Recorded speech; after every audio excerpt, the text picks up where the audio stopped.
Salam dostlar, bu gün 5-ci sinif təbiət iş dəftəri 2-ci hissə.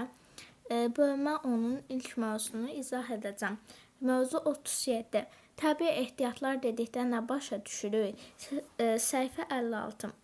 İş vərəqi 1. Təbii ehtiyatlar hansılardır? Gəlin birinci tapşırığa baxaq.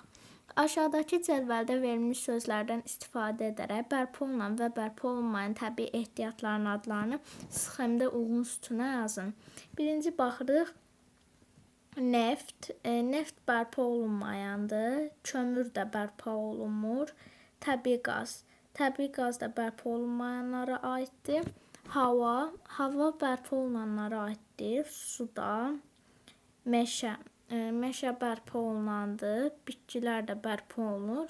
Heyvanlar da bərpa olunan enerji mənbələri, təbii ehtiyatlarına aiddir. Tapşırıq 2. Doğru və yanlış fikirləri işarələyin. Bütün təbii yanacaq ehtiyatları bərpa oluna biləcəyindən daha sürətlə tükənir. Bu yanlış fikirdir. İnsanlar üçün təbii ehtiyatlarsız yaşamaq çətindir. Bu isə doğrudur. Külək enerjisi yanacağın yanması ilə müqayisədə ekoloji cəhətdən təmiz olmayan enerjidir. Bu yanlış fikirdir.